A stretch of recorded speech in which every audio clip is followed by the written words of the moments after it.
Okay, well, thank you all so much for joining the Food Justice and Health Equity panel. We're really excited to have you all from We Grow Urban Farms and Crop Swap LA.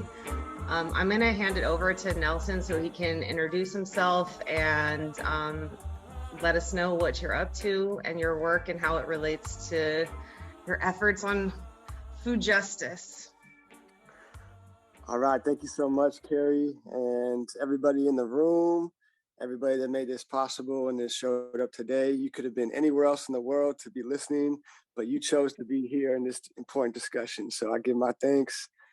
My name is Nelson Hawkins. I am an agroecologist, farm equity advocate, as well as co-owner and founder of We Grow Urban Farm in West Sacramento with my wife, who mostly handles a lot of the marketing stuff with the farmers markets and such like that.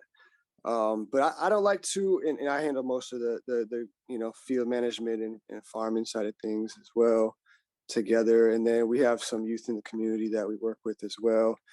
But I'm not the type that likes to just talk about it. I like to show the work, let the work speak for itself. So I want to share some photos as I explain some of the work that we do here in Sacramento. So am I able to share?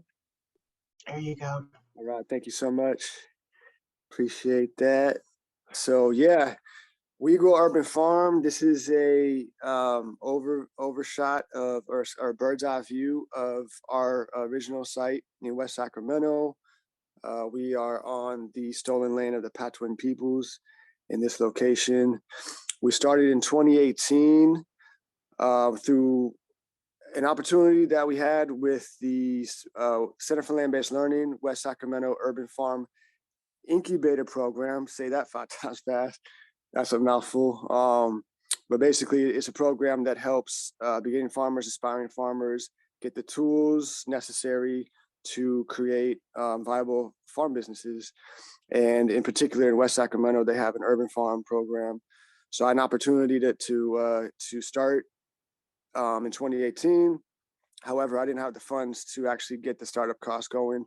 So what we did was, I like to say I had the vision, right? So I planted the vision seed and I called on the community, family, friends, online community. We did a crowdfunding campaign just to get the basic startup costs covered.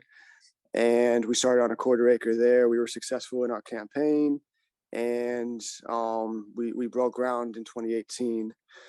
And from then, we started engaging with the community through mostly directly. As you could tell, there's a sidewalk right there. There's a housing in the background. On the left side, there's a school. So a lot of activity in this community.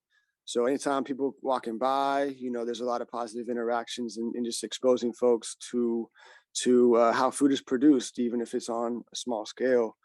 And so that's one form of engagement. Another form of engagement was through our farm stands. So that's how we interacted with folks that live right there and seeing what people were eating, what people needed in their diets and requested. So anytime that we'd be interacting with folks, we take mental notes of what people were requesting and those type of things, and then adapt our crop plan accordingly. But to back up a little bit on the vision part of it, We Grow, it's not just the name of our farm, but it's the guiding principle of the work that we do, right? So, when it comes to growing food, it takes a village, it takes a tribe, it takes a community, right? It takes a collective effort to not only produce food, but also to distribute it. So that was baked in or incorporated into the name. And these slides right here are some of the beginnings that we had on this land. As you can tell, it's vacant. There's not much going on. Tough soil to work with, but it's close to the Sacramento River, so all the soil deposits over time have made it pretty productive. But we started early on just working on, building up the soil, adding amendments, making sure that the fertility was right. And we, focusing on soil health as our main guiding principle for regenerative agriculture, you know what I'm saying? So when it comes to, that buzzword. It's really just about, focusing on soil health and building up from the ground up, literally, and then teaching folks along the way. So this is some more photos of our early years, our first season. And again, that's just kind of, we just grew a lot of things that many folks in the community eat, collard greens, radishes, carrots, kale, spinach, things that a lot of different communities and cultures have in their diets.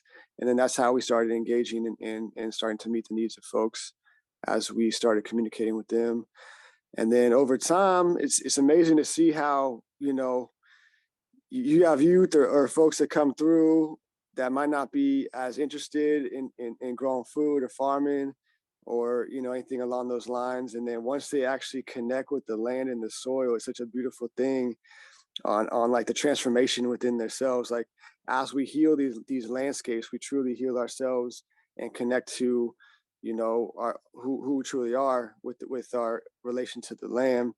So we have some youth that, early on they weren't really interested, and then now they kind of run the show, and it's a cool thing to see that, and also to see the power of food, not only to bring folks together, like when we're breaking bread at the table and we're having those kind of communal arrangements, but also just having green spaces in areas that are, fragmented and got all these grids of concrete and roads and such like that, but actually having like such a green space and having food produced brings people together. Like people go out of their way just to walk by the farm, and there's so much beautiful positive interactions that come with it.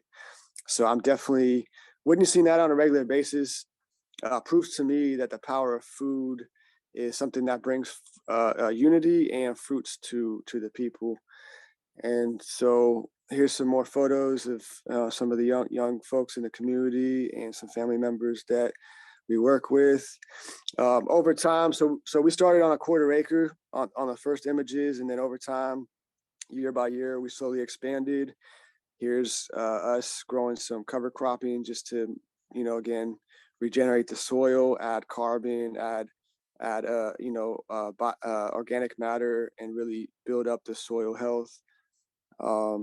The image on the right is the cover crop coming in on that space as we expanded, and then on the left is when we mowed it down and started incorporating it. And so that's some of the process. We also work really closely with the Yolo County Children's Alliance with their workforce development program that was funded through the Workforce Opportunity and Innovation Act, if I remember that correctly. And so what that does is they match up youth and young adults ages 16 to 24 with businesses and host sites to provide them with work opportunities, specifically for youth that have barriers to employment. So this could be anything from being unhoused to, things going on in home, challenges going on in home, or academic challenges and such.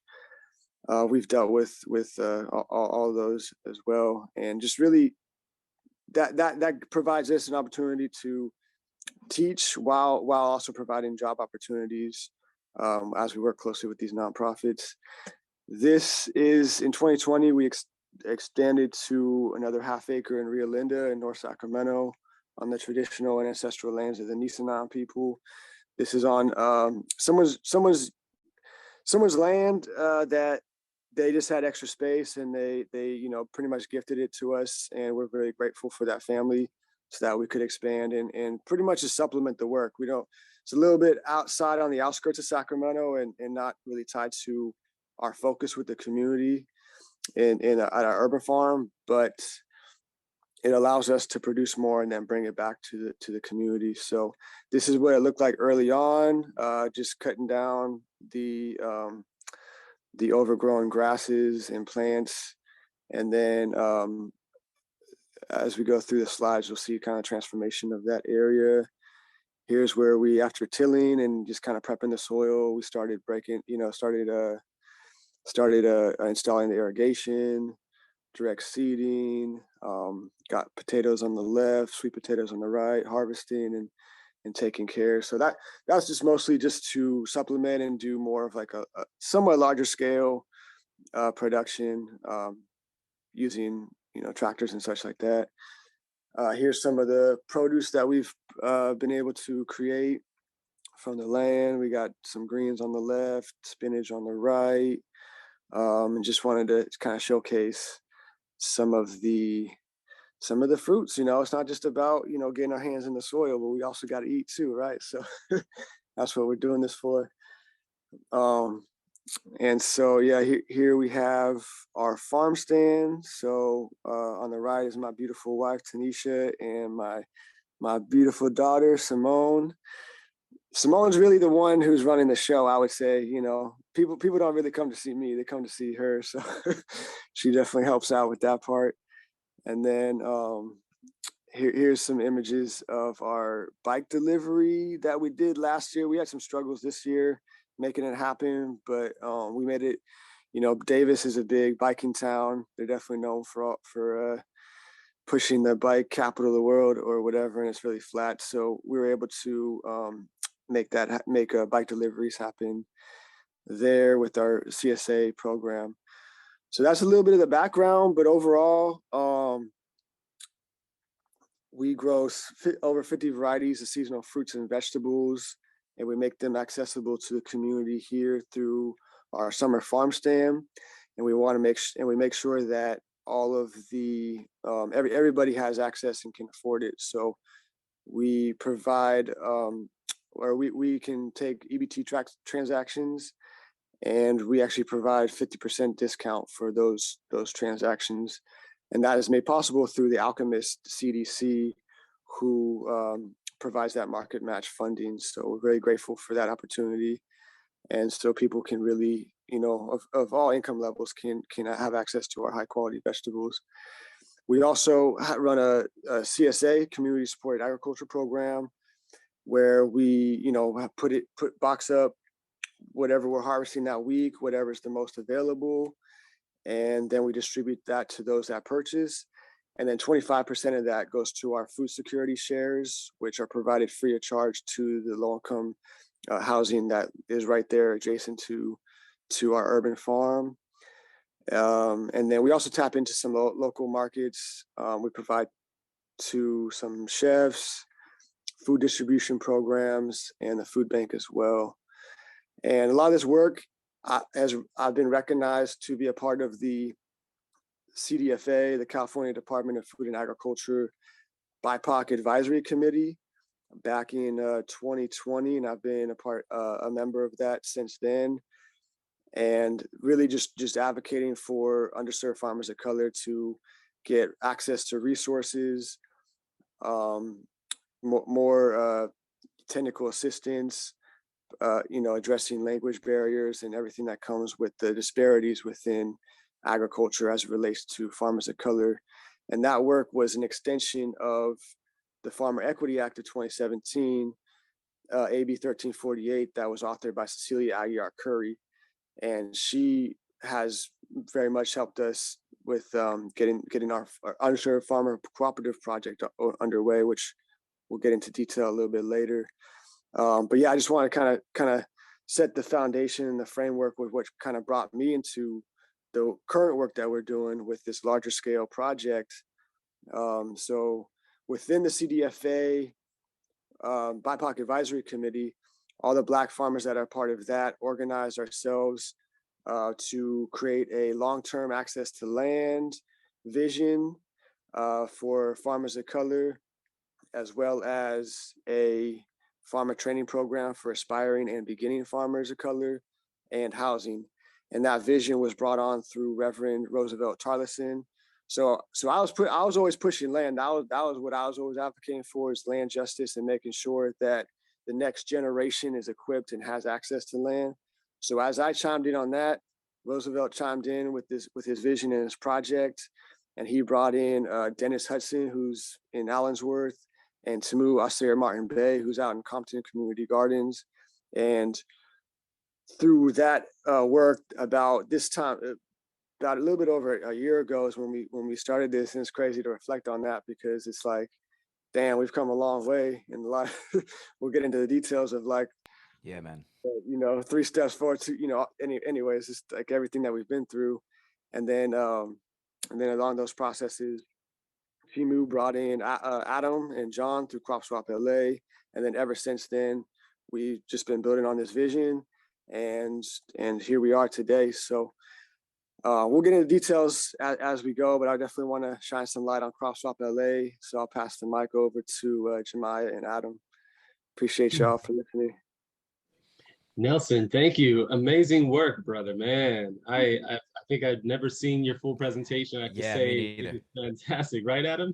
Yeah, it was awesome, dude. We've been so busy working on our project, we never actually had a time to look at specifically what Nelson's doing up there. Dude, Nelson, you're a badass, man. Hey, man, much love. Hey, there's a reason that we're working together, you know what I'm saying? Indeed. Oh, for real, bro, for real. We're mostly interfacing on Zoom. It's not the same, you know what I'm saying? So, yeah. I got to come through just to see your operation, man. Yeah. Seriously. Well, thank you for that. And I'll be presenting kind of for both Adam and myself. As you know, Adam and I work on the same team at Crop Swap LA. And this is going to show you a little bit about how we came to be. And I think by the end, you'll see exactly why Nelson, myself, and Adam we're just vibing about why it's just great to come together at this moment in this time. So you'll understand why in a moment. Okay, so this presentation is called Community Technology, and that's the idea that a lot of what you'll see here came together as a result of the community using resources it had in an intelligent way to solve a problem intentionally, and that is for food and jobs and environment to improve all over. And my presentation begins with my daughter also. Nelson had his in there, and yeah, they pretty much run the show. But when my daughter came along, she was just so beautiful and perfect that my vision was, if every parent feels their child is as perfect as they are when they first come out, then why is it that we allow toxic food, and why is it that we allow toxic air and other things like that to damage and harm them over time? I didn't want that to happen. And I figured every other parent thought the same way about themselves. And therefore, each of us out here need to care for ourselves. That begins with the food. And so I desperately kind of, at this point, maybe 5 years ago, started thinking about my daughter's health and how she could keep her skin healthy and keep her hair healthy, how all of our health is important to us, and that there need to be systems in place that ensure we can have access to healthy food and other environmental factors. So what I did was I hurried to my backyard and I threw together a garden. I didn't know what I was doing in 2018. It's ironic, Nelson, we started at the same time too. And I did my best to just grow what I could. But what happened was I had way too much and ended up sharing it with neighbors nearby. We started calling these events crop swaps, kind of informally, and then decided that, we'd invite more people sharing their eggs, their extra fruit from their trees, things from their gardens, even things like breads and things like that. And I would give them my chard and anything else that I just had excess of. And so it was a fun little community thing that got going kind of just before the pandemic. We also got all kinds of fruit trees donated to us and would just kind of set it out on my porch and my sidewalk for people. And we noticed that it created a lighter mood and spirit on my street. I loved that effect, and I wondered how we could make it bigger. We had a farmer's market briefly that got a couple of employees and long-term volunteers involved. And as a leadership hint, this is really when I started stepping up to my own leadership in what was being called of me in guiding people toward systems of food sustainability. That's when the pandemic hit, and we were given a lot of extra food from farms who had their supply chains disrupted. So we were able to give that around to LA in a critical moment. And it was just helpful enough to gain some attention from the city, getting an award from city council and some other press. But that's when I really got thinking, like, what if we could mimic and imitate this beautiful little town in Switzerland that I found? And I don't know how to say it, so I'm not trying. I apologize. But what was remarkable about this image is they use their yards intentionally for agriculture. And they have small little thin streets, and their yards are just growing all these things. So it's prosperity, it's harmony. And I figure with Los Angeles, we have sunlight, we have irrigation systems that have enough water for grass and succulents. We even have institutional systems that fund other things to be growing out there. Why not turn those resources in terms of community technology inward upon itself to grow food? So I applied for an LA 2050 grant and got 50K to basically transform a front yard into a micro farm is what we call them. And the image was that they would be multiple of these. And at this point, we are almost breaking ground on our third one. But that was the before image. And what's cool is that our systems are water recycling. So I had designed basically an in-ground basin that would irrigate upward and drain back downwards using the hill into an underground reservoir that has a pump and repumps anytime it needs to. So that would kind of be up here, you know, taking out the rose bushes and just making the food grow upward. So it was just an idea. I sent it by my mentor, Mike Garcia, and he and I mocked up some ideas where an in-ground reservoir could be filled with these lineal rectal cells that we can build. Basically, it fills up water to a level and repumps itself like a toilet float would irrigate, and then allows it to irrigate some crops on the top side and some black sacks that we call soil socks. The overall view for this house, it actually is the home owned by somebody that worked with my wife at her school, and now he works with us as an employee. So this is the overhead view, and here's the final view of the first rotation of crops. So it's nicely landscaped with irrigation pumps, little signage. This was early before we put our nice signage out. But the before image again shows the downward slope in a very ideal location in LA, in the heart of Black America, really, those that are wealthier and those that are low income. So these socks have any plants we want to put in there. Here's an overhead view. We do herbs, things that are leafy greens, things that are hardy vegetables as well.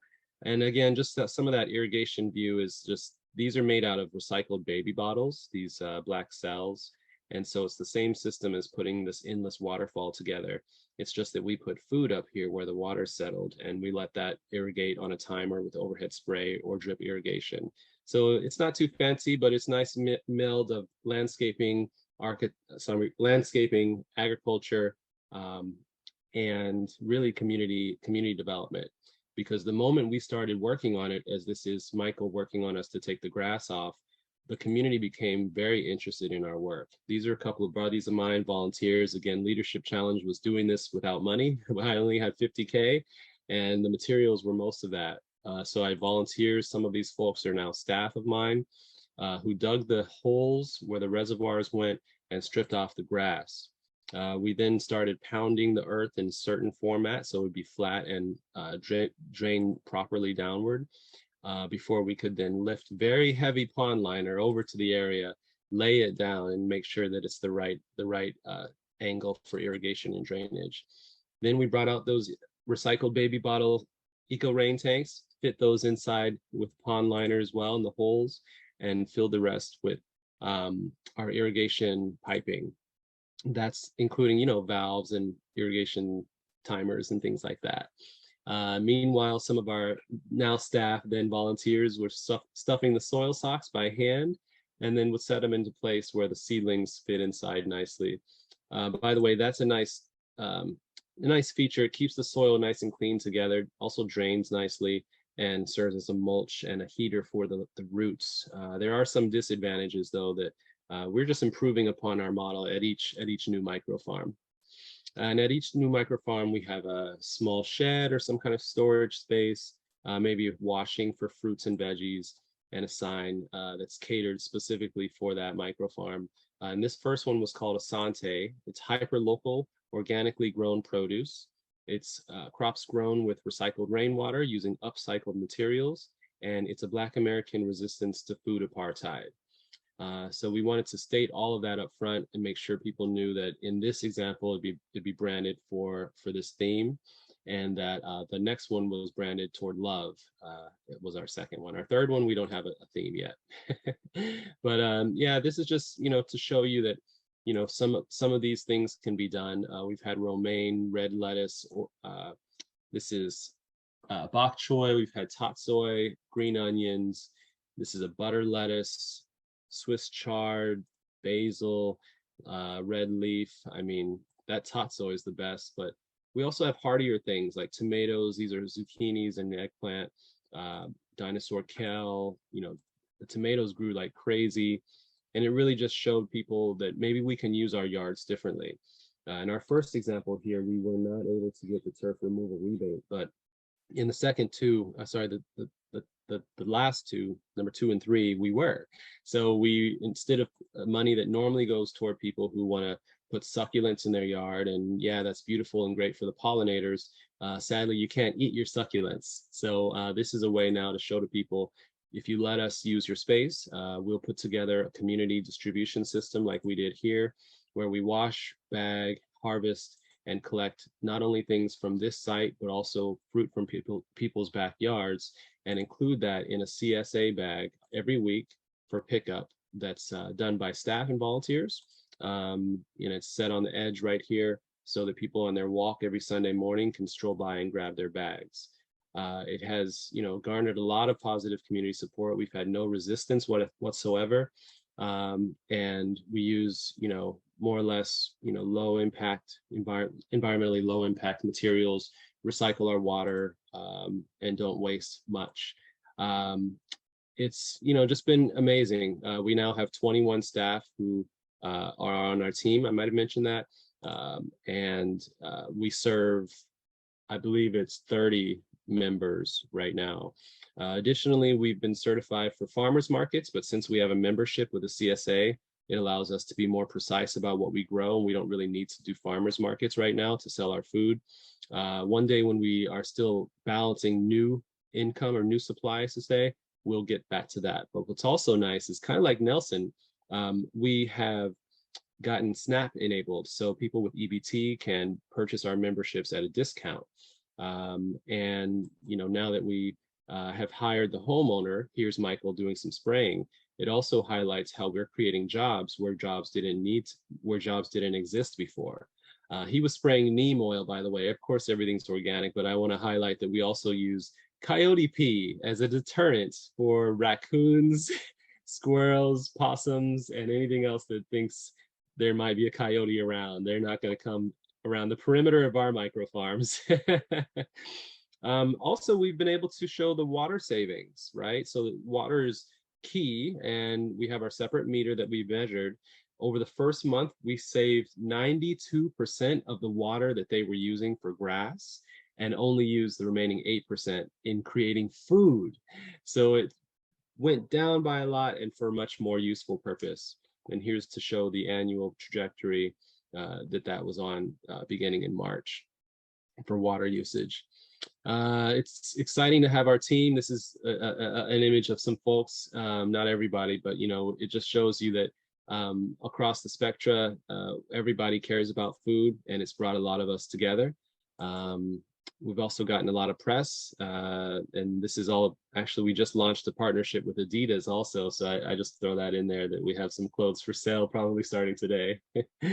And yeah, anyway, it just shows that what can be possible. So we know that we're here to inspire, but we're also here to produce food is our goal. So anytime that an opportunity comes to partner, like we are discussing with Nelson and others in our partnership in Northern California, we want to augment our impact and create pipelines of education, pipelines of jobs that are rural and urban, and share skills as we share land. So we're all aligned, and I just appreciate your time. I think that's the last one. Yeah. So I'll pass it back and open it up to, I think, any questions probably. Thank you so much. It's really amazing.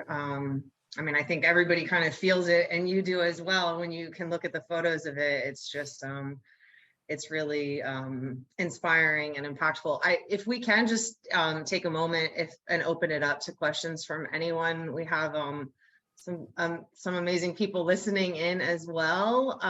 So either for Nelson or Jamiah, or we can go on to Adam. Sure. Go ahead, Cindy. This is Cindy. Hi, and I want to say hello and good morning and congratulations. Morning. That was amazing. I'm Morning. Cindy Ayers Elliott, and I'm a farmer in Jackson, Mississippi, an urban farmer with 68 acres. So I just want to say I love the produce. I love the innovation. I love what you're doing. I want to be a part of that to exchange both ways in my urban areas. But I have to take a next meeting. I'm on Central Standard Time, so I'm already ahead of my day. But I did want to say congratulations, and to my leader, to Carrie that's here, girl, keep it up, keep it going. Let's talk soon. But keep it up, feed people, heal the land, and heal our hearts. You guys have a good one. And I will Thank you, talk to you Cindy. guys later. Yeah, See you and on the next one. I'll connect you all. Absolutely. Yes, Yeah. Email. I yes, was gonna say, we absolutely. need an email. Yeah. Yeah, for sure. Bye-bye. Yeah, love the Thank you. synergy. Thanks, Cindy. Yeah, we Thank have you. her. Bye. She's at Footprint Farms in Mississippi and is doing really amazing things. Works with a large network of farmers there as well. So and definitely Yeah. working in the political space, I would say. That too, yeah. It takes it all, policy. Some great Yeah. work is going on. Please get a chance to go to Footprint Farms on any social platform and see us and communicate with us. But I definitely want to get back in this. I just love what you're doing. It makes my heart go pitter patter more so. Love it. Thank you. Bye. Yes, it's our time. That's more evidence. This is our time. The table is It's turning. the time. This is the time. It's time. We're This is leveling the the time. playing It's field. happening. Yeah. Yeah. And we're trying to change some policies overall with USDA, which is another part that I'm working with, Word. Yeah. to make sure that we as urban and as Black people Yes. really get our share of some things that's going on. We don't want to talk back to Carrie. Some great things are happening. Okay. Absolutely. All right. Excellent. Bye. Peace. Anyone else want to ask some questions or share some thoughts? I definitely have lots of questions. I always do. You but- want to go for it? You can go first, Doctor. Yeah. I'll ask yeah. just if you can, the water innovation seems to be just really one of the most powerful and impactful aspects, like in terms of science and in terms of pushing even more grants and funding further. So I just can you talk a little bit more about that? How did you come up with those ideas, the engineering of it, and like how feasible is this for more people to do this? I guess, it's like, it's amazing. I want to do this. I want to have this in my front yard, or I want to start a project like this. And if you could just talk a little bit about that. Thanks. I mean, you're right. And for that reason, and that a lot of folks have felt that same way, we're opening up a workshop series that will teach people how to do this on their own if they want. Yeah, it takes some work, but they want to make a couple weekends out of it. Really, you could put together a small water recycling garden that serves your family, and they just need a couple of different types of introductions to different tools, and that's what it was for me. I knew a little bit of, I'd experimented on my own with little trinkets of irrigation things around the house to try to like water some plants. But then when Mike Garcia and I really got close, he's a mentor who's been doing water features like fountains, ponds, and native gardens. And so he's like, yeah, Jam, he calls me Jam. He says, yeah, Jam, if you want to, use my team to do the landscaping, and you put your head together with mine, and we'll figure out the water recycling. So he coached me through and led like me buying certain products. I mean, it came down to him saying, here, buy this. I needed a lot of hand holding that first time around.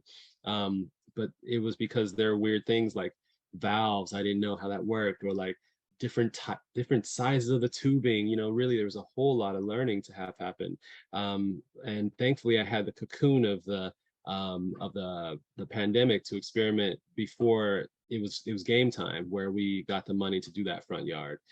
So he and I worked on it together. And so really the more innovative parts are coming up in our next micro farm. I have to say, we'll be doing some similar things, but we'll be doing a flooding method that does not require us to swap out those socks. And we're also having solar power installed starting next week, and numerous other things that are actually going to triple our overall production as an organization with our next micro farm. So yeah, we're just very excited about that. Yeah, it's great. I definitely would love to, you know, if I can support in terms of like grant writing and getting you all more funding. So and just using it as a model, you know, for other folks as well. I think the other really interesting aspect is kind of looking at it from a systems approach. And when you said that you weren't necessarily selling stuff at a farmer's market because you kind of knew what your customers were wanted.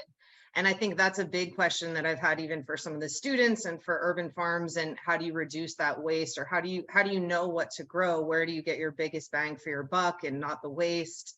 Yeah. And in terms of seasons, and I don't know if they always calculate out all those things.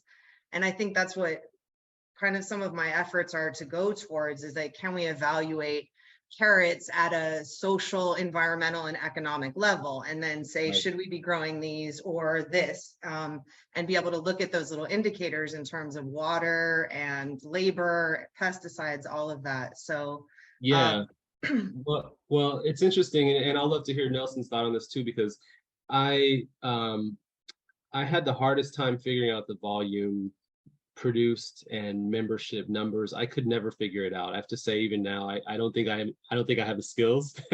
And so that's why I'm fortunate that I have a team, you know, and that's the thing. I had gotten $4 million for Crop Swap LA from the state in March. And that allowed me to hire people I had lined up, such as Adam and our other team. We have people who do this crop planning and spend hours every week really getting into the nitty gritty of it. That's the luxury I have to make that happen, because I need that. So I'm investing in that. But on a smaller scale, I wonder what Nelson's experience is, where, you know, in some small market farmers, they spend part of the winter just doing the crop planning, because it takes so much focus and detail that includes balancing what you just described, Doctor, you know, both, you know, what's right to be growing environmentally and indigenously, and then also health-wise, and then also what's worth growing market-wise. So yeah, I know that. Yeah, I'm fortunate. I have a team. Nelson, how do you do that? Yeah, all of that, man, for real. Yeah, when it comes to crop selection, how much you're growing, like early on, like it came by necessity, right? Because early on, I just wanted to grow food. I wasn't really focusing on the business side or really getting nerdy on the numbers, even though I do like getting nerdy on the numbers sometimes. But yeah, I was just trying to grow food. I wasn't really paying attention. But when the pandemic came and I lost my side income and I really had to focus full time, I had to take more serious account of all those numbers. So, you know, like you said, you know, farmers typically during the slow season, if they're growing in the summertime, they're going to take the winter months, the November, like now, you know what I'm saying, like November, December, crop planning, so that you know how much seeds to order, and then you know, planning out your whole field and having that all planned out for the whole year. And a lot of older farmers that I've learned from have told me that you want to plan the season be like 6 months ahead of time, basically. So the summertime, you're planning in the wintertime. And for the fall and in the winter season, you're planning in June and July and making sure you get the seeds and everything ready for that. But there's also meticulous details that come during the season, so that you know what is profitable, what crops should you spend your time on, or what crops are taking too much time, or with tools that you have, or what part of the process can you alter to make it more efficient, or if you need more tools and those type of things. And another part of that process for us was, like, early on, we were just working with shovels and hoes and rakes. Like, we didn't have much equipment. Like, we would rent some, you know, walk behind tractors here and there when we could afford it. But for the most part, our system wasn't that efficient considering the scale that we were working with. But over time, as we're able to, you know, establish markets and cover our costs just through sales and other mechanisms, through donations and such, we're able to get more, better equipment to get more efficient. And then, like I said, by necessity, through the economic impact from the pandemic, we really had to take a closer look at those numbers. So by that, I mean, every time we harvest, we weigh it out, we make sure, okay, we already have our crop plan of, okay, we have, 100 bed feet, or 3-4 beds of tomatoes, 2 beds of radishes, 5 beds of collards, whatever it is, right? Whatever those numbers are, so we can calculate those things accordingly. And then while we're harvesting or when we're doing things, we keep track of those numbers so that in the off season we can actually analyze those things. Okay, well, this is how much revenue we brought in on this crop. This is how much it cost us on time and labor and those type of things. But you can dissect that, like, okay, should we direct seed carrots, or should we transplant cabbage or collard greens, or should we just, direct seed them? Mhm. Those type of things, those decisions are informed by that data and that Yeah. information. And it's not easy when the busy season comes. Like in the summertime, I try to, and for the most part, we keep track of our harvest and those numbers. But when it comes to labor and time, that's really important, because if you're paying folks directly with Yeah. the revenue that you're bringing in, then it really matters at that point. But when the season gets really busy, it can be challenging to get those numbers. But as much information that you can get during the season is going to inform you for the next season. So it's really like building a foundation for the upcoming season. And it's always a learning process. That's what I love about it. It does. It sounds like it definitely comes from experience and a lot of hard work and planning as well. So yeah, thank you for that. Does anyone else have any comments? I will say, like, we developed this, or with the International Ag Development Program at UC Davis, we did a land use systems analysis for moringa production in Kenya at 2 different farms. And that's exactly what they say, is that the labor is often not calculated in. So you do your costs of seeds and soil and all of that, and then you say, how much did I sell it for? But people often don't account for the labor costs. Or if you're laboring yourself, right? So what it does is it uses it and compares it to what is the daily wage rate there. So you can say, not only is it wise for me to farm moringa versus, like, riding a motorcycle as a taxi driver. So then you can really start to see, again, what's the land use of that, for that crop. So, but it does take a lot of work and a lot of planning. But yeah, it's just, it's really impressive, because those things do make it so that they can continue on, So Susanna, do you want to ask a question? And then we can get to Adam, and he can talk, I think, some about this strategic stuff as well. Yes, thank you. And maybe I could wait up, but yeah, first of all, just to say that I am so amazed with what you're doing and inspired. I mean, I feel like so happy right now. That idea of can you tell us, can you just introduce yourself? Yes, sure. Sorry, I was supposed to say that first, but I got carry on, right? So Susana Matias, I'm based at the University of California in Berkeley. I know very little about agriculture and agroecology, but I do focus on nutrition and public health, and the nutrition arena has woke up and realized how much we need to work with and link agriculture. And from the public health standpoint also, I have a very particular interest in how, when we really connect to the land and how we create, as you use that word, our food, how that can also heal us, emotionally.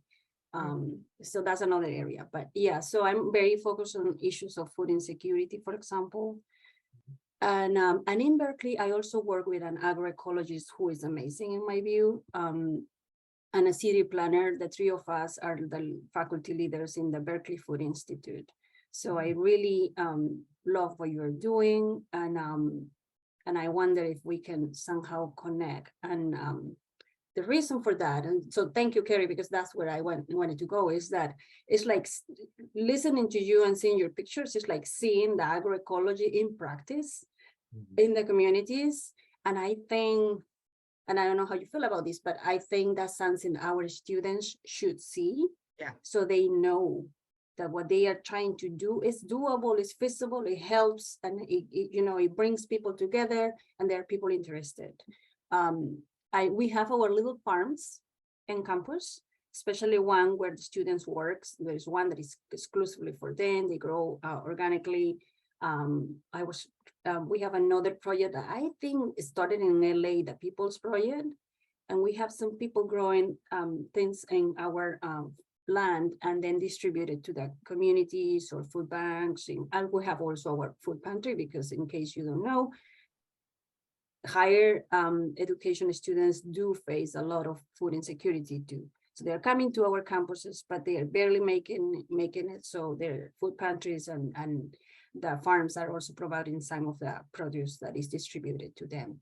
So there's so many connections, I feel like, but sometimes I also feel like we in some way are disconnected. So I would like to invite you to consider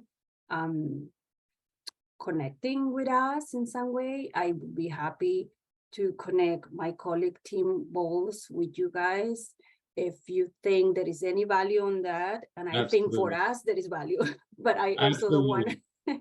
In fact, you know, I would love to, and Adam says thumbs up too, you know, we can talk about maybe putting on a workshop series that talks about the leadership and the legal and the finance of what it takes to grow and distribute food in the ways we have known. So, I mean, we can discuss all kinds of great ideas, but really, you know, something tangible like that. I like that.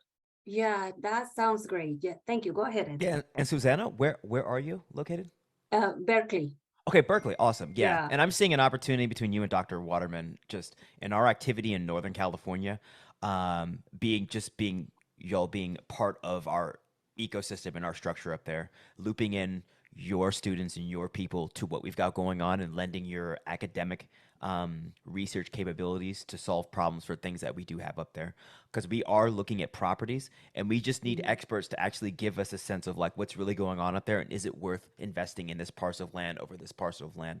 And we have so much activity locally in Los Angeles and with Nelson up in West Sacramento. It's like we don't have the capacity to actually assess these problems and give it the time they deserve. So that's kind of where we are on this project. So I'm seeing this opportunity as we're in the field doing the work and y'all have access to resources and research capabilities and other students who are interested to lend energy to what we've got going on. So I think this meeting happened for this purpose, so we could actually let you guys know what we've got going on, and so you could help take us to the next level. So yeah, no, that sounds great. Yes, Absolutely. Students have energy, and then there is another new workforce. I don't know, you can figure it out if it applies or how you can connect it, but there is this America Corps group of students who are working for places where they can put some hours and it's pay time for them. So that's kind of new. I know there is a link in public health, and in my view, what you're doing is linked to public health. So that's another venue you could also try to investigate. That doesn't have to be with us, it's with anybody, and in particular, potentially from community colleges. I will say we are working with USC's public health department, Kayla De La Haye, specifically in regard to that. Okay, great. Yeah, so that's one thing that we're working on just for context, we're working on a USDA food systems grant that incorporates all of this. That's going to be being like a food center hub for the western part of the United States. We're an integral part of that with USC, with Occidental College, and UCANR. What is that? University of California. Yeah, I'm part of that also. Oh, yeah, she's part of the UCNA. Yeah, and perfect. Specialist. Oh yeah, awesome. So yeah, that is okay. That's awesome. That could be a collaborative space. There's actually a call later that maybe you should be on if you're not on it already. Who you're working with, or you can put the name on the chat. Yeah, I don't want to take all the time here. Absolutely, I'll put the name in the chat. I'll look at them. Thank you. And the only other thing I want to say before I let other people talk is we might cross paths, Nelson, and I would love to visit your farm, which is closer. Otherwise, I would go to the LA ones too, because I'm working with community care health clinics, and we're going to do some mobile produce prescription deliveries. So I don't know if we're going to be working with you, but I hope, and I'm going to definitely try to take advantage of that opportunity to see if I can go and visit. But I think it's amazing to have a farm in the middle of the neighborhood. I love that. Thank you so much for what you're doing. It's amazing. And I'm going to stop talking. Yeah, Susanna and I have been working together on a couple different projects related to moringa, and even what she mentioned about just this, that gardening in itself can be a health benefit. I mean, there are studies that actually touching soil increases serotonin levels in the brain and that type of thing. So even on a technical level, it's been seen, as well as obviously through quality of life surveys. So kind of, we're also pending a USDA grant for partnerships for climate smart commodities. Nice. And we do have some ideas in Los Angeles. So if that does come through, then I would definitely like to try and partner and use what you guys have all developed, and maybe, you know, have payout for some of those workshops to be done or something like that. And then if not, I think obviously this is a necessity, and even at the federal level, there will continue to be funding for this type of work. So yeah, it's good that we can, we have each other, because that is definitely what you need sometimes, especially for the larger grants. You know, I mean, the partnerships one, the second pool went up to $100 million. So you literally could have like 3 major partners with, you know, employees, and you have to kind of have that all envisioned, and it has to kind of at least be rolling a little bit, right? So, and I like what you said about trying to connect with the university. Are you working at all with UCLA? I'm just curious. There's one person, May Wong, who is on this food systems grant that we are working with. So there's May Wong, Kayla De La Haye, and a woman, Sharon Yek from Occidental. So yes, loosely. Okay, nice. Yep. Yeah, and maybe, or actually, let me go to Keith. Sorry, he has his hand up so politely in the Zoom icon. Keith, do you have a question? It was more of a comment. First of all, I'm very honored to be on this panel. It's a bunch of great people here today. I know a lot of you guys, and so I'm happy to be here. What's up, man? Man, so I wanted to say this, Jamiah, what you're doing, and James Brady is here too, and he does something similar, and he's worked with a bunch of people. So this is a really amazing panel, Carrie, all of you guys. But what you guys are doing is amazing. So I build these little things called SIPs. I'm not going to talk much about what I do, these sub-irrigated planters. But what you guys are doing in the ground is the exact same thing. It's the sub-irrigated planter on a grand scale. So, and I've envisioned doing that for so long. So to see it in practice and to see the presentation, because I've been following your page forever. You were calling yourself something, dad or something like that. Yeah, Brown Super Dad. Yeah, way. So I've been following you for a long time with the toiletries, everything. Yeah, brother. yeah. And it's amazing. One of my cousins actually sent me a picture of you and thought that you were me. We both got like the same hair, like we had a whole bunch of the similar stuff going on. So to see what you're doing, you know, and see how it's functioning, even what you're saying about you guys doing this flood system that you're working on. Yeah, I love it, bro, because I've been like, now, I haven't done it in the ground because, of course, you know, I'm kind of injured right now, but I've been drafting and coming up with this similar thing. So to see, man, I love it. That's really all I wanted to say. Using the soil socks, like I'm using these same things and upcycling a lot of stuff that you can find just laying around the house, milk crates and things of that nature. So to see what you guys did with the sub-irrigated system and the pumps, man, keep it up, bro. This is exactly what we need to really foster, you know, a new narrative of how food is being delivered to the people. Like you said, it's hyper, you know, local. It's right there, man. I love it. Right. I love it. I'm like hector juiced. I don't even be able to get this excited anymore, but I love it. I love it. Well, let me just say, man, I appreciate your words so much. It goes straight to my heart, bro. Because and yes, I remember you. And the thing is, whenever you see someone that looks like you doing something like this, you're just a step away from having done it yourself. That's the thing about it. And that's why we need proper representation in the press, in every aspect, showing what Black men do. And a lot of times we get left behind because we want to talk about like other people and be inclusive, but a lot of times Black men are left out from having the chance to really be as great as we are. So I just appreciate it and wanted to say that out loud. Let's collaborate more, man. I mean, the thing about it is a lot of our impact is going to be inspiring other people. the food, the short-termism, you know, getting from today to tomorrow, making sure we have budgets and all this stuff. That's cool, but like the inspiration for what people now know is possible is an irreversible impact and impression on their brains. So looking at these yards, big, long, green yards, like, that's not impressive anymore to a lot of kids who've seen our micro farm and say, well, why are they wasting water? Or like, how come we can't have food here? We're going to the grocery store, we drive right past here. You know, there's just some practical applications that are going to be an irreversible mindset transition. So I'm grateful to hear your words, and I hope that we can keep inspiring people together. That was awesome. Y'all definitely inspiring people all over the place, man. Please keep it up. Please keep it up. And I'm happy to be a part of what you guys got going on with Nelson too. So we will be, this is just perfect timing, man. The stars are aligned for sure. Right on. James, did you want to comment? Be great to hear from you. Yeah. Hi, everybody. Yeah, this has just been awesome. Glad to see some of these young people out there taking advantage of the shift in agriculture, because it is upside down right now. And the greatest economic battle that you can be involved with right now is growing food in small spaces in the urban core.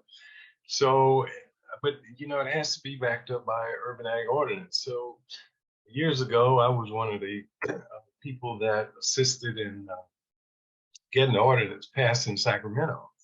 And now I see some of the benefits of that. So it's really great to see. And I think that, you know, the one possible relationship that's out there that's kind of off the radar is the health department. You know, the health department have nutritional goals for communities. They also receive SNAP dollars. So you may be able to form yourself a relationship with your local health department and get some of those SNAP dollars and use them in the community for your CSAs, for your urban farms. One of the things that happened to me, and it was a discovery. I was at a farmers conference in Sacramento about 8 years ago, and I was sitting next to the director of the health department. And she said, well, we've been providing the community with garden rakes and hoes and supplies and all of that stuff for years through our SNAP program. And I said, well, what if I could show you a way where you can just do that one time? And she said, what do you mean? So I gave her a presentation. Next thing you know, she wrote me a contract for $50,000, which enabled me to put about 15 gardens in schools throughout Sacramento, the Boys and Girls Clubs. Off grid, you know, I did the one at the Boys Club. We have 100-watt solar panels, solarplex material. Keith was actually there when we unveiled that one. So it was really the crux of a lot of hard work. But I think you guys are on to something from the technical side. And then if at some point we develop an app that connects all of the growers with the buyers at various communities throughout the states, then I think you got the catalyst there that spurs that economic activity throughout the community. But the idea of growing food in the front yards, that's a winner. That's a winner. Set up on maybe a permaculture type of style with the drain downhill. So I think that's a model that you could take a lot of different places. But for me, never forget about all of the vacant buildings in the cities, rooftops, the parking lots, the garages, whatever. Those are also ideal spaces. And in a lot of cities, they have what they call a TIZ, a tax incentive zone, whereby if there's a vacant building, the city can go and negotiate, get that property for you for $1 or whatever, and give the property owner a tax credit. And also there's carbon offsets for some of the food that you're growing. So the homeowner, I'm not sure if that's in the ordinance or not, but it is a great incentive for the gardeners, the urban farmers to grow those crops that sequesters carbon, and you can get a little offset. So there are some states that have those. But anyway, I don't want to take up all the time. I'm just going to leave it there and try to give you a few nuggets to look at as you move forward. But great work, guys, all of you. It's like a great moment in history, because my thing around urban agriculture, it is the pathway to a sustainable life in the city. Absolutely. Everybody's living there now. So Damn I straight. think you guys are going to do well. Thank you. Thank you so much. James and I have been Thank you. working together for a long time. He's also in Southern California now, in Coachella Valley, and we're working with, cultivating foods in these like 118, 120 degree weather, where even the soil gets pretty warm. He's done a lot of aquaponics and hydroponics as well. And there is it 151 Farms in LA that does is that the name of them? Yeah, 151 down in San Diego. Oh, they're in San Diego. Okay, Yeah. that might be an interesting connection to for all of them down there, because they do a lot of water conservation as well, where they have these kind of micro setups where it's then filtered through and stuff. So more like vertical as well. Yeah, and But particularly if you have, go ahead. for those who are looking for plant-based diets, protein-based diets, the aquaponics, you can have these little small pools. I got a friend in Phoenix that has the entire city came up with a food plan, right? But what he does is put little backyard pools in the backyards. And these are little plastic pools that kids play in, and that becomes a garden space to grow fish and veggies, right? And he has about 90 residents throughout the city that signed up on that program. So all of these things are really working in parallel to eradicate food security. And so, hats off to all of you, but we got options now, throw away the tractor, the old mule, and all. We don't need none of that no more. Awesome. Adam, do Thank you you. want to take some Yeah. time to speak a little? I want to hear from you a little Yeah, more. yeah. So I think what we had the good synopsis of Crop Swap LA and We Grow Urban Farm, and I want to just paint the picture of the collaborative effort, which really involves advocacy and policy change and making, that I think is the most powerful part of what we're doing. So you have to think of Crop Swap LA. We got Jamiah. We started as an LLC, and it got to the point we are now because of a conversation that Jamiah had with Senator Sidney Comlager. One conversation led to $4 million from the state of California in direct funding for urban agriculture for a Black-run organization. So that conversation is what led me to leave my corporate job as director of finance for a podcast company to come help Jamiah build Crop Swap.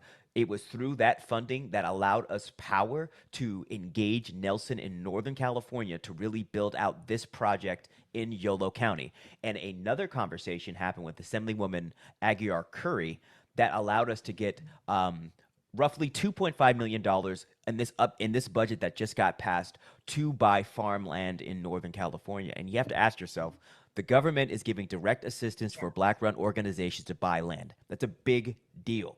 And what that really is, it's reparations in action. And it's not, except that they're calling it equity and they're calling it underserved. But this is really what this is. And what California is, because the political environment is so, I guess, situated to facilitate these transactions, is we're becoming a test model for what this actually looks like. Giving money to Black-run projects that can employ Black people and get them raise their condition to where they want to be involved in the stewarding of the land, and they can become better human beings overall. And it's a situation to where everyone is better off, because through this, everyone goes back to the land, starting in urban centers. So that being said, this project in Northern California, which I think is of relevance to this specific conversation due to the geographics of people in this call, is an opportunity for us in Crop Swap and Nelson. This is how we are formally aligning in buying a parcel of land between like 60 and 100 acres, developing a farmer training program catered towards Black and Indigenous and BIPOC beginning farmers to get them on the land to develop programs, workshops to change the culture around agriculture. Because what we really need to do is get people interested in agriculture to turn them into food citizens first, and then potentially farmers, and then potentially farm administrators. So what we are doing, this movement is really tying in urban agriculture to reparations and really changing the landscape of this American society itself. Because what we are doing is literally going to war with the entrenched corporate interests that run food in this country and own land specifically. So me and Jamiah have talked about what we are doing. This 501c3 we have is a Trojan horse. You know, we're cute on the outside, but at the end of the day, we really want to change American society literally from the ground up. So this is this project that Nelson and I and Jamiah are now in is the means by which we are doing that. It's an excuse to work together to get people from the hood into the agricultural industry at large. So yeah, and we're in the process of working with the USDA to get serious funding for this type of infrastructural change. In addition to working with the California Department of Food and Agriculture, as far as smaller grants of that sort, but this movement that we are doing is just getting started. And then now we're in the process of having conversations like this, where we're looping in resources and allies to where we could actually institutionalize this thing. To where, because what I've learned with agriculture, like when you get people involved in the land, your skin color doesn't matter because everybody's working. And I learned that with crop stop. It's like everyone just cares about the core of civilization, which is agriculture, because agriculture is the foundation of civilization. And once people realize that, they quit tripping off skin color, because it's about survival. It's about raising your existence to the next level. So I'm glad we started with the on the ground work of growing food, but I want everyone else to know that we're working just as hard as in advocacy, policy, and actually changing the world. So and we'll see where this is going, but I see we're going to a very good place, and I could just tell by the energy of this conversation. So very happy to be here. Awesome. Yeah, real quick, I just wanted to add to that. Thank you, Adam. Is like this advocacy part is almost like farming in and of itself. This whole last year of just advocating for 2.5 million has been prepping the soil, metaphorically. And we've done a lot of, push, there's been a lot of pushback or back and forth or whatever. But here we are. Our concept, our vision, our idea to create this underserved farmer cooperative is now sprouting. It's getting the resources it's needed, going from actual concept vision phase and turning into a planning phase right now. And a few months down the line, we'll actually have land, and we'll be having Keith. Actually, Keith is going to be one of our farmers there. And Brother Nate from Brown Sugar Farm, who's also in Sacramento area, and myself and anybody else that might be on the call or listening, tap in with us. If you're in a position in an urban environment, urban farming, go, whatever scale you're at, and you want to level up, you want to have a half acre or an acre or whatever that you're capable with, we'll support you and get you there. So that's what this is all about. It's awesome.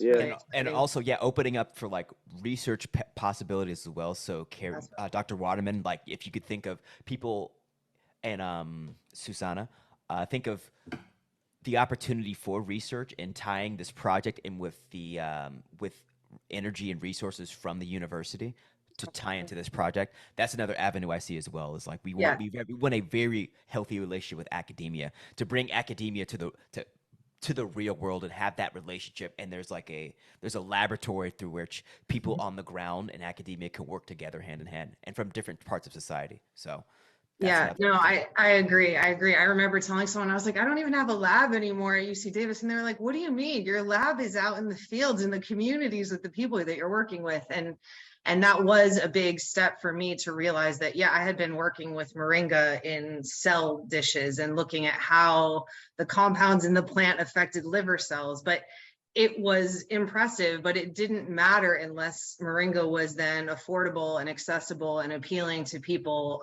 in these communities. And then even at that level, I had to step back and say, how are the people being paid who are growing this if it's being shipped overseas? So when you start to look at that value chain, there are a lot of research questions, or, even just counting up what should I grow to sell? And then looking at how does this, kind of intervention affect the community? And even from a social science perspective, I mean, you could have a whole team of people looking at the water, the social impact, the economic. I mean, those are kind of my three pillars that I usually say: social, economic, and environmental. And then really be able to put merit to that, because sometimes, you know, we can feel the energy of it, but it is very different. When you said 8%, you know, that is something you can walk forward with, instead of saying we use a lot less water, you know. And so if you can have students and faculty then engaging in that, because they also need to be a part of the real world. Sometimes academia gets very siloed. And I think for students, I know for me being in universities, the best experiences was when it was a real research project, or the faculty were working on stuff that it wasn't just in a textbook that we were reading about. So I think Susanna is a great partner to kind of bridge that social and science and kind of the health and nutrition aspect. So it's really exciting. Are there any, one other question that I had on them, or are there any like resources that you all would recommend, or are there any mentors of yours, or like an urban program in Detroit that you look up to? Or, I mean, because now I'm going to say, well, you guys, everyone should check out We Grow Urban Farms, and these are the kind of folks I'm working with. So yeah, do you have any yeah. There are some in Detroit I've heard about. I know the scene is hot there. Adam, do you know more? Yeah. Detroit, the Detroit Black Food It doesn't Security have Network. to be Detroit either. No, but there is one. Detroit Black Food Security Network is dope. Yeah. Okay. Yeah, Detroit Black Food Security Network. Yeah, Malik Yakini is in charge of that one. Yep. Yeah, very He's dope. inspiring. So, and it also helps for us to try and reach out to those folks to try and get them. Although this panel is really small, we're still trying to honor everyone amazing. And okay, cool. Yeah, there was this book called Black Food Matters. Hannah Garth is an author of it. She was at UC San Diego. She's now at Harvard, and it's small chapters about different food work in different cities. And it definitely talks about old, like, you know, the handcart distribution in Baltimore of foods. And I mean, even the last time I was in Jamaica, they were talking about food distribution in the Blue Mountains. And it does just seem like we're going back to the way things used to be, right? There were always these emergent kind of markets and networks of people selling stuff. And then it really got changed into large scale farms, large food distribution. And so those who are maneuvering their way back, I think, is really interesting, because it's still moving forward, but it is bringing lessons, I think, and a lot of styles from what we used to do. So yeah, anyone else, any other books or resources you want to throw out there? And then we'll try and add these to the resource page or invite other folks. Yeah, a couple of books I haven't read, but I have on my list for this when I got some time in the off season, quote unquote. Is Systemic Land Theft, which is written by Jillian Highshar. She does a lot of work in the Southeast in terms of securing and maintaining ownership of land for Black families and farmers. And another one that I saw on my list is We Are Each Other's Harvest. That's written by Natalie, I forgot the last name, but yeah, those are on my list. I haven't read them, so I can't vouch for them, but those are heavy hitters. Definitely. There's also Freedom Farmers, and Farming While Black has been a very inspirational book for me. So I mean that's kind of a foundation for a lot of folks out here, and that's somebody who I would speak that if you haven't connected with Leah Penniman and all the work being done in New York with Soulfire Farm. I've seen her speak and I've met her a couple of times and very inspired by that work. And really just laying the foundation, you know what I'm saying, for all these details, like, on so many levels. Definitely. Hey, Christian. Christian Brown. I think you're muted. That's the only thing. If you can unmute, and then there you go. Greetings, everyone. How's everybody feeling? This has been a congratulations on everything that the good brothers here have been doing. This has been very inspirational. Thank you, brother. You muted yourself again. I think maybe he's on his phone with multiple. Keep going. Uh-oh, we can't. There, Christian, unmute. There you go. I was saying, it's just been good just listening to the journey to food sovereignty. and to see that manifested, it's in our reality now, and it's contagious, you know. So just congratulations, because you know, it just shows us that we standing on the shoulders of giants. Yes. You know, they thought they buried us, right? Right. Right. Yeah, it's still in us. It's still in us, man. But I would love to connect with you brothers. I'm up here in Northern California. I work mostly within the sickle cell community. Nutritional supplements, you know, identifying nutritional deficiencies, offering nutrition plans, and ultimately just advocating for children and their families to get their hands in the soil. And doing that through, you know, example and practice, of course. And I'm a moringa farmer. Awesome. Nice. So that's one of the things that that we use to be able to, you know, offer solutions to problems. You know, food. So it's huge. You know, the ripple is huge. You know, it's definitely you know, our relationship to the soil is intergalactic. Facts. You know what I'm saying? So the fact that we can be having a conversation and we all represent very extensive networks, just being people in this conversation right now. You know, our web of reality. We all identify so deeply with it because it's a reflection of who we are. You know, so congratulations again. Just listening to it is just like the power of the imagination. You know, that we can really exist within our own creation as creators ourselves. You know, and I look at our ability as a generation now to adapt. You know, we have a high functioning adaptation, and that's what we're representing right now. Is how do we show our children that we're borrowing their world? And when we give it back to them, what is it going to look like? You know, like I feel like right now I'm in bliss.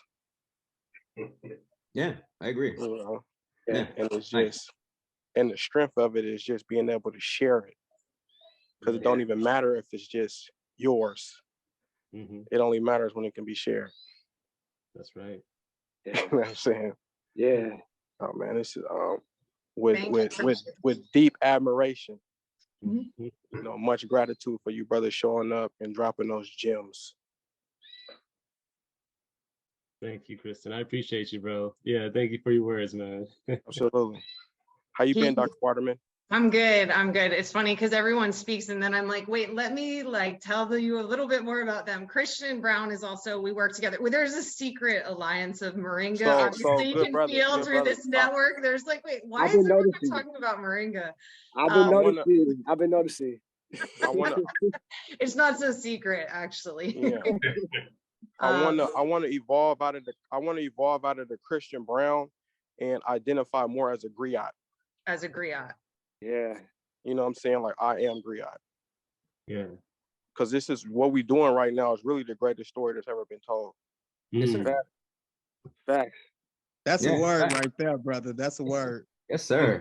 Talk to him. Silent revolution. The silent revolution. They don't know what's going to story that's ever been told. Yeah. And he also has Creation of Society as his organization and website.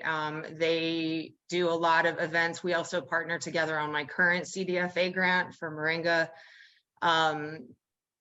T-shirts, Moringa CMOS capsules, all kinds of good stuff. Screen printing workshops for kids, and doing a lot of stuff in Oakland and the Bay Area too. So Creation of Society is an information platform.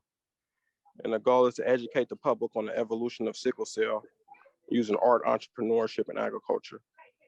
So it's you know, the first step is understanding our genetics, man, know thyself. You know, so and this is we're kind of with this food justice group, we're moving forward kind of, I'm hopefully planning on kind of two major projects. One would be like an urban ag intervention in Los Angeles with people who are pre-diabetic and monitoring blood sugar as well as quality of life. And then the second would be to try and work with Christian and his large network of community to address sickle cell and through urban gardening as well. And then again, looking at both quantitative, blood markers as well as quality of life, because some of the options are pretty limited, I think, where it's very like medical interventions and not a lot of diet-based interventions or lifestyle-based interventions. So yeah, it's good to see you. Yeah, right now we got our own distribution. So we offering Moringa health packs to members of the sickle cell community at no cost. We got an extract from the African yam, and that's a solution to the nutritional deficiency that we're also incorporating. Some of those similar molecules that we found in Moringa is also in that cassava, it's also in that yam. So that part of that nutrition plan is to be able to offer that variety, that variation. So right now we doing like a 1-for-1, So every time somebody outside the sickle cell community makes a purchase, we match that within the sickle cell community to offer healing tools. And we also do kinetic yoga too, because we focus on Kemet. Yeah, for sure. Yeah. Yeah. Amazing, bro. Talk to him, man. Yeah, Morangatang, I see you. How you feeling, good brother? Orangutan. At the house. If you all who aren't growing moringa need some moringa seeds. Yeah. You didn't know this was just gonna be like a moringa push here. Seriously. Hey, Do anybody Carrie, know where Mare Island is? What was that, bro? Do you know where Mare Island is? No. No. So it's an island right off of Vallejo. Oh, okay. Okay. And Yeah. it's like, it got a military setup because that's what it was used for in the past. I'm sure, yeah. So it's more like a dominant Filipino area now, where they living in those spaces. And we did a moringa oil extraction demonstration at their Vallejo's People's Garden out there. Oh, nice. That's awesome. And I would say that area, as far as collaboration and build bridging between the international community and ourselves, you see what I'm saying? Yeah. We can utilize moringa as a national identity. You know what I'm saying? So I would also consider here in Northern California, thinking about what our presence in the Philippines look like, as well as Africa. Definitely. As well as California, the Pacific. Yeah. All that. I mean, that's what, not just moringa, but plants and food in general, right, are those good connectors across cultures. And then California is, so diverse, especially these urban areas as well. So definitely. I do kind of want to wrap it up for everyone. I know we have farms to get to, work to get to. Adam, did you want to add any references or any other thing? I'll just kind of leave it to the three speakers if you want to say anything, and then I think we can meet up another time. Yeah, absolutely. Yeah, no, I dropped the link to Crop Swap LA, and then there. I followed up with people during this conversation, and then Dr. Waterman, drop your email. I'm gonna send you an email specifically. We have a question about a parcel of land. I want to see if you know anyone that can help us with specific questions about soil and water science. So that would, other than that, that's it for me. Okay, awesome. Yeah, I definitely look forward to working together. And I'll just briefly say that thank you all for the invite. Everyone, you're welcome to reach out to us and our team. Stay inspired, trust yourselves. It takes work, but it's fun too. And it sounds like everyone that spoke is already done and doing awesome stuff. So thank you for inviting us in your space. Yeah, thank you. Thank you. Yeah, this was beautiful. I think the whole conversation was just reinforcing our seriousness towards our skill. Hey, Dr. Carey, the last thing I'll say, I've heard so much invigorating thoughts and ideas, because I've worked on 6 months designing an urban ag academy.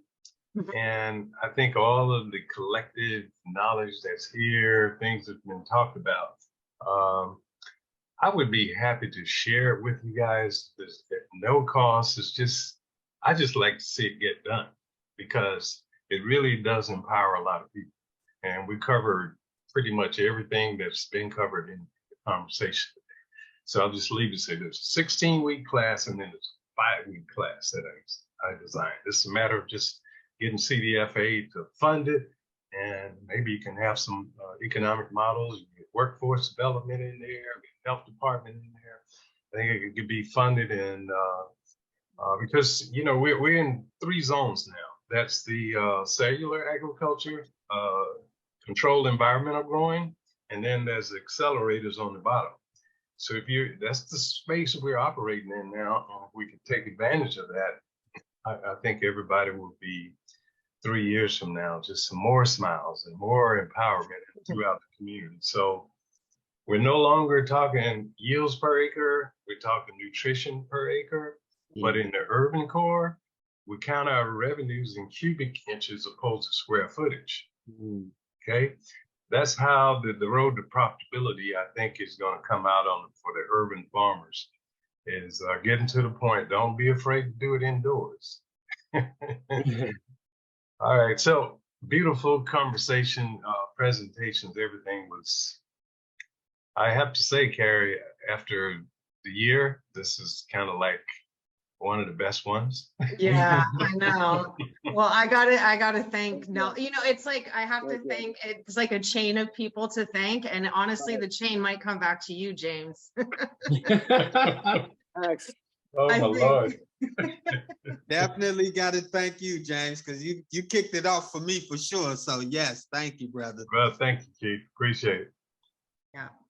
Yeah, we're just building on the foundation of those who came before us. So yeah, to add to that, I feel very grateful to be a part of this conversation, and I'm juiced up as much as anybody else in this room. I don't need coffee. I just need conversations like this, and just to be a community with my brothers, man. So yeah, very beautiful and inspiring, and just want to continue building with everybody. You know what I mean? So especially on this project, anybody that's interested in working in any capacity, tap in with us. We're in the planning phases, and we're just going to continue pushing forward. So yeah, thank y'all. That's awesome. Thank you so much. It's been so nice. And I definitely want to come out and see your spot in person, and as well as Crop Swap LA. So, yeah. And hopefully we can, I'll talk to Cheryl and we'll see if we can use some of the funds for this project to maybe bring some other people around and do a little, like, no, I was gonna say like flip-flop, cross swap, like to the different locations, maybe in Northern California and then in Los Angeles area. So that's cool. I'm definitely down for a field trip, literally. Farm swap. Yep. Is that it? Ooh, nice. I like that. That's pretty good. That's pretty good. Cool. And I'll throw one other reference out there for you all who are kind of developing some of these curriculums. I went to this New Entry Farms in Boston, and they've been around for like 20 years. And they have an incubator farm that offers out a 1/4 acre to new and beginning farmers, and then has all the tools. And they have a ton of resources on their website. That I think, again, so that we're not always recreating this stuff, that we can utilize what other people have developed too. So I think ultimately that's what we kind of want, is to kind of know who are the people, what do they know, what have they developed, and then how can we start to tie those together into new proposals. I mean, I've basically been a grant entrepreneur and been a bit scared to enter things on an entrepreneur stage. But I'm interested in engaging with all of that, with like business and academia, to work those ways. There's also certainly grants through NIH that help small businesses as well, where you can do health related research for a business or a nonprofit. So yeah, it's really exciting because whenever I see successful things, I'm like, how do you make this grow and get more funding for it, Yeah. Well, Carrie, Dr. Waterman, if you'd like to work together, let's chat about that afterwards. Definitely. Okay. Thank you all so much. Yeah, absolutely. Yeah, let's do that. So I already sent an email between John, Nelson, Jamiah, John, and you, Dr. Waterman, but I think this is the next step because I do see an opportunity with this. Okay, perfect. Wonderful. Wonderful. Yeah. Okay, cool. All right, well then, thank you all so much. Have a blessed day, and we'll be back next month with, hopefully, you've set the bar kind of high, but we're gonna try and get some other guests next month. So hopefully you can join in as well. Absolutely. Cool. I would like to before we get off, to have a brief moment of silence for Brother Colin. That's fine. Yeah, do you wanna tell everyone who Kala was when he was with us and how he's a part of this movement? Yeah, so Brother Kala is also a Moringa farmer, and he also was a Cane Corso dog breeder as well. He got into a car accident and passed away in December. So you know, he offered his land for us to use as an incubator program. And we were actually, you know, busing children out from Oakland and Sacramento and Vallejo and Fairfield to the farm. And we got a lot of camping equipment donated to us, and we were able to do some overnight, you know, things up there on the farm. And one of our goals was to plant 6,000 moringa trees on Earth Day over the weekend. So we had families out there on the farm, you know, putting food into the soil, you know, doing bonfires at night and things like that. And, you know, getting the children acclimated with some of the farming equipment, the tractors and things like that, feeding chickens. And, you know, just being in an environment where you know, the sky is full of stars at night, you know what I'm saying? And the children are not on their tablets or in front of their computers or watching TV, they're outside interacting and enjoying themselves. So I also want to, you know, just recognize the efforts of our good brother who's no longer with us, who, you know, who really worked to set the foundation, you know, and that's, you know, still influencing, you know, our vision, our mission, you know, from the ancestral realm, you know. So definitely want to give our brother a moment of silence and recognition of his contributions as well. Sure.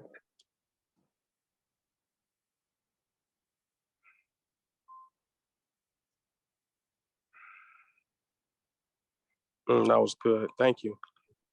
Thank you, Christian. Yeah, it was hard to lose him last year. He was a good friend and partner, and there was a lot growing there. So it was a lot for us to kind of move past and forward, and you know, trying to carry on his legacy with other people that are doing amazing work.